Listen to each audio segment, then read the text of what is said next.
Welcome back. As promised, this is part 2 of Read With Me, Disneyland's Haunted Kingdom. And if you enjoyed the last episode, I am 100% sure that you will enjoy this one. It's going to get pretty magical. It's going to get pretty spooky. So let's get started. Also, if you haven't already, watch part 1 of this series. I'll put it in the description box below. This episode is Fantasyland. Fantasyland was one of the main icons of the park for many years. Being able to relive the famous fairy tales that touched many was a dream come true. Walt's timeless land of enchantment includes few rides that are not only claimed to be visited by the living, but the dead as well.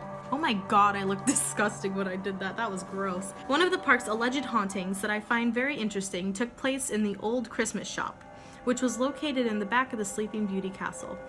Inside the shop was an eerie picture of a woman whom they named the Ghost of Christmas Past. Legend has it that the 19th century photograph of the young woman would change facial expressions throughout the day.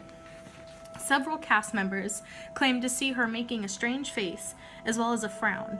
Unfortunately, the haunted portrait's current location is unknown. Employees have also reported strange feelings when they're by themselves, or when they think they're by themselves. Okay, so now we're moving on to Snow White's Grotto. Tucked nook near the Sleeping Beauty castle stands the Snow White Grotto. Since early 2000, there has been some controversy over a video that someone taped. I know this video. It is so creepy, guys. Like, right after this video, search it. The film appeared to have caught the apparition of a man, sorry, I'm getting chills, sitting on a ledge of the waterfall in the middle of two of the dwarves. If you pause the authentic, they put it in quotes, video footage of the alleged phantom, you can actually see what looks to be a man with detailed features and clothing. Many think the ghost's characteristics look similar to Walt Disney. Some consider it was Walt making an appearance. You never know. Oh my god, my book's falling apart, you guys. Look at this. Okay, so now we're on the Sleeping Beauty Castle. The Sleeping Beauty Castle is very symbolic to Disneyland and was the very first attraction built at the park. Walt Disney believed the castle would inspire more creativity for other attractions that were soon to be built. For years, people have claimed to see ghostly apparitions near the enchanted castle after closing time.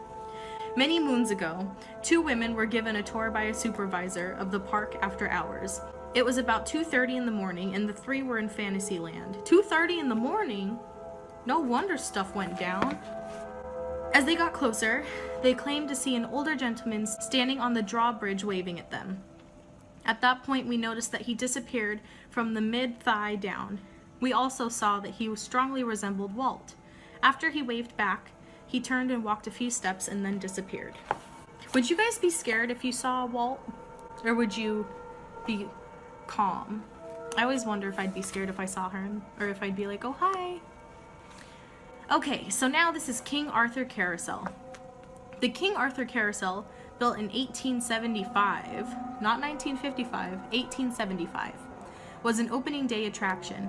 When cast members are operating the ride late at night, they claim to see shadow-like apparitions walk around the carousel horses. Around 3 in the morning, 3 in the morning, park employees witnessed the carousel start by itself. However, it was turning backwards and also appeared that the music was streaming backwards as well. Ooh, that's not fun. Definitely creepy. Alice in Wonderland. Since 1958, people have been following Mr. Rabbit down the rabbit hole in colorful caterpillar cars. That was a tongue twister. The 4-minute, dark indoor ride takes you on a magical journey that is based on Walt Disney's film Alice in Wonderland of 1951. An apparition, which was not intended to be part of the ride, has been felt and witnessed on occasion. It is said to be the ghost of a 10-year-old boy named Timmy, who has been sighted in the flower scene of the ride, peeking from behind the tulips. Timmy in Wonderland. It is claimed that if you call out Timmy's name during the scene, on occasion he will make the ride break down. One afternoon in 2011, the ride had shut down suddenly and a guest said aloud that it must have been a ghost. The ride operator overheard the guest and said that they actually did have a ghost that enjoyed stepping on the brake pads, making the ride stop. The cast member related her story of how she was alone after the park had closed and was shutting down the ride. However, the pressure pads kept going off as Timmy kept stepping on the pads, causing issues. Okay guys, this is the ride that everyone gets freaked out by. It's a small world. The musical indoor boat ride was created in 1964 at the New York World's Fair and opened at Disneyland in 1966, where it stands today in Fantasyland. The 14-minute ride contains 289 culturally dressed dolls who move around and sing one of Disneyland's most well-known songs, It's a Small World, symbolizing the different regions and ethnicities as one. One of Disneyland's oldest legends takes place within the walls of the attraction. Cast members allege seeing the lights turn on and off after hours, in addition to dolls moving around on their own without any type of electrical power source. The musical dolls in the India segment of the ride have been witnessed moving on their own more frequently than any of the others. Okay guys, Matterhorn bobsleds, and I don't know if they're gonna get into the story I'm thinking about, but it's disturbing. Oh, they do go into it. This is gonna be creepy. Named after the famous snow-capped mountain in Switzerland, Disneyland's bobsled ride was added to the park in 1959. In 1978, the park refurbished the ride and added the animated animatronic Abominable Snowman to the attraction. The Yeti made a great addition to the ride, making it more of a fright feature with its red eyes and loud screams. 2 deaths are said to have occurred on the Matterhorn bobsled attraction. Ready guys? This is gonna make you lose sleep. And several people believe the victims' spirits still ride the themed roller coaster.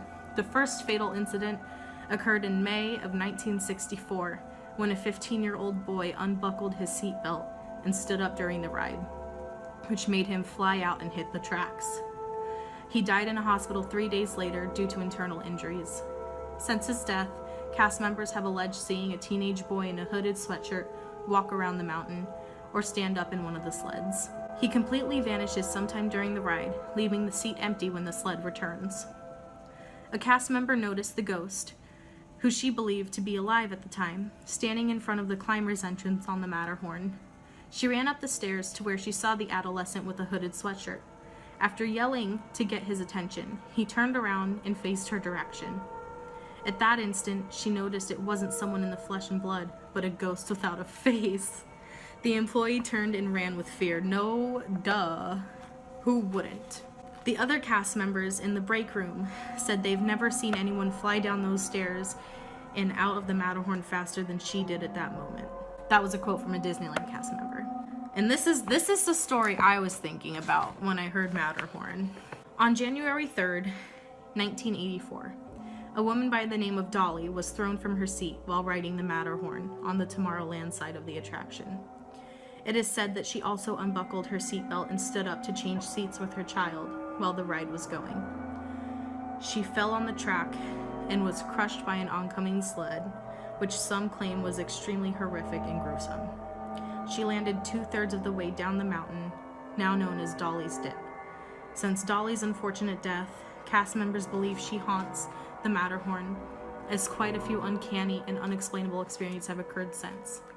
Dolly's apparition has been witnessed walking along the side of the track by both employees and guests, and standing in the location where she died. At night, she's been seen from a distance glowing white. Some have also alleged feeling uneasy when walking past the area. It always felt like someone was watching me, and I was convinced it was Dolly. The feeling was always the worst in the big cavern in the middle of the ride, at Dolly's Dip. In fact, the work lights in the tunnel near the area where she had died were always burned out in the 6 years I worked there. I hated running the track at the end of my shift, and I usually tried to get someone else to do it for me, says an anonymous cast member. In 1988, 2 guests stated they also saw Dolly's ghost on the attraction one summer day. We were halfway through the ride when we spotted a woman on the tracks in front of us. She had her side to us bent over as if she was lifting herself off the ground, and as we got closer we all screamed, "Look out!"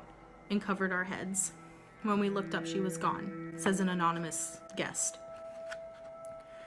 The ladies told the ride operator about their sighting, and he laughed and informed them that they just saw Dolly's ghost and that 4 others had also seen her spirit just that day. What do you guys think? I'm not trying to scare you guys into not ever going on that ride again, but be safe. Always be safe on those rides, on any ride. Is that really the happiest place on earth? I still think so, but you know. That's all for this episode. Next time we're going to be going to Adventureland, so if you're excited about that, go ahead and like this video, subscribe, and get notifications so you can tell when my next video is out. As usual, social media is down below in the description box, and I hope you enjoyed this. Bye!